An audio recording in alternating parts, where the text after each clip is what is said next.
I'm still annoyed. The Big Bang Theory wasted a sitcom reunion, 16 years in the making, because moments like that don't come around often in television, and when they do, audiences deserve more than a blink and you miss it cameo that barely acknowledges the weight of the nostalgia behind it. The Big Bang Theory built a reputation on clever references, guest stars who meant something to the show's DNA, and emotional payoffs that sometimes came years after they were first set up. And yet, when it finally had the chance to stage a reunion that should have been a monumental pop culture event, the show settled for the safest, laziest version of what could have been an unforgettable moment. For a sitcom that prided itself on understanding fandoms and celebrating long-term storytelling, this mishandled opportunity still stands as one of its biggest disappointments. The reunion in question should have been a celebration of sitcom history. The actors involved had not appeared together in this kind of setting for more than a decade and a half, and fans who followed their earlier series had long hoped to see them share the screen again in a way that felt meaningful. These kinds of reunions are lightning in a bottle, the type of cross-show connective tissue that carries emotional weight because audiences grow up with these actors, follow them from show to show, and recognize the importance of bringing them together.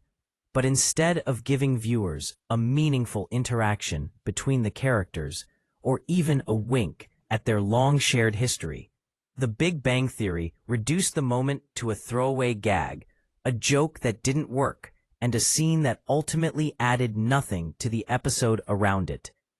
What makes the wasted reunion even more frustrating is that The Big Bang Theory was usually very good at this type of thing. It excelled at producing moments that tapped into nostalgia without feeling forced. Whether it was Leonard Nimoy's voice cameo, the heartfelt Will Wheaton arc, or the recurring use of big-name scientists, the show had a strong understanding of how to integrate special appearances into the fabric of its storytelling. When the series wanted a moment to land, it landed. When it wanted audiences to feel the emotional weight behind a reveal, it usually earned it. But here the writers chose to underplay something that should have been a highlight of the season. And instead of leaning into the history these actors shared, the scene felt like it belonged in a different show altogether. Or worse, like the writers didn't care about the significance.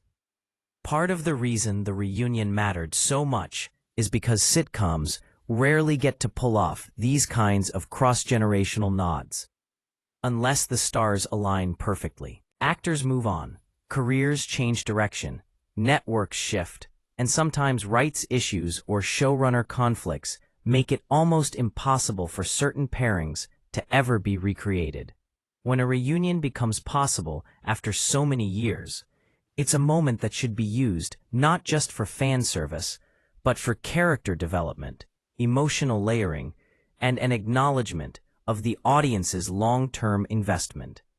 Instead of approaching the scene with that sense of importance, The Big Bang Theory treated the actors as props for a quick joke, offering nothing that recognized their shared past or why seeing them together again mattered. The disappointment also comes from the fact that the show's characters were perfectly suited to make the reunion meaningful.